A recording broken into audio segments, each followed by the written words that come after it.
Hi, second grade. Today we are doing lesson 9.2. We are going to be doing some explorations today that you'll work on either on your own or with an adult at home. But before we get started and I explain the two activities you're going to be doing, let's talk about the math message. So you should have taken the time to solve the math message before turning on the video. If you haven't, just pause the video and get started on it and then come back to hear some explanations. The math message reads, solve. Explain your thinking to your partner. Well, we can just tell each other our thinking. You can tell it to the computer screen and I'll tell it to the computer screen and that will be our partner. Juan has a cracker and he wants to share equally with two friends. He divided the cracker in an unusual way. Do you think Juan divided the cracker into 3 equal parts? Explain your answer. So as I think about this, my first instinct is to say, no, he didn't divide it into 3 equal parts because these parts here don't look like this part here.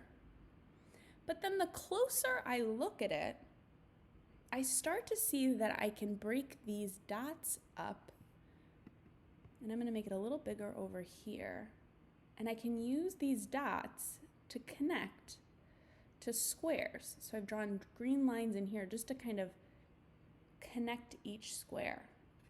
And then I start to notice that each piece, so this is one person's share here, I'm going to make it red, is made up of 3 small squares of the same size. And then I notice that this person's share is made up of 3 more squares, and those are the same size. So if this share is 3 squares of the same size, which is this share, which is 3 squares of the same size, let's check what fits in the other person's share. So even though the shape of the shares are different, I can tell that each piece is made up of 3 small squares of the same size. And that proves that everyone is getting the same amount. So even though Juan divided up the cracker in an unusual way, each part is equal. So today, one of your explorations is going to be similar to this. These directions were in today's attachments if you need them again. But what you need is Sharing Crackers, pages 249 and 250, which look like this, and you could have printed it from today's email. And then what you're going to do, you're going to pretend that you're sharing crackers on the Sharing Crackers pages. You want to make sure each person gets the same amount. So maybe the pieces don't look like the same shape, but you have to make sure that they're an equal amount. Use the dots to help you draw the line segments to divide the crackers. Do not use diagonal line segments. Write the words to name the parts of the cracker. Look at the Equal Shares poster to help you.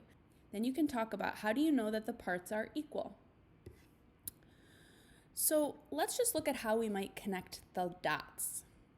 So it says this line segment does not connect the dots. Can you see that there's a line segment in between the dots? So that would not work. When we are dividing up the cracker, we have to draw line segments that connect the dots. This line segment is a diagonal line segment. So the directions tell us we cannot use diagonal lines, okay?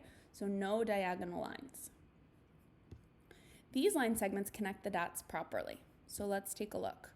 We have our cracker, and this person used a line segment that goes all the way across to share. How many people might be sharing this cracker, do you think? Yeah, I think 2 people might share this cracker because there are 2 parts. If I were to name one of the shares, I'm just going to kind of highlight it for you. I'm going to shade it in. If I had to name one of the shares, like this share, what could I call that? You might remember from yesterday. You could call it half. You could call it 1/2. You could write 1 with a digit in the word half. You could say 1 out of 2 parts. Okay? You could also write it like a fraction. So that's what it means when it's asking you to name the share. Let's look over here. Now, even though these are sort of unusual shapes, I can show that this person divided these shares equally, because if I draw some imaginary squares in here, here's 1 square, 2 squares, 3 squares. This person's getting 3 squares of equal size, and the other share is 1, 2, 3 squares of equal size. Okay, so that's what you're going to be working on today for Exploration A. You're going to answer these 4 questions and divide the crackers into equal parts. You'll use the word to name one part, and maybe you can think of more than one name, and that would be a great challenge. Then you have to draw or write how you know that the parts are equal. So what they're telling you is prove it. How do you know each person is getting an equal share?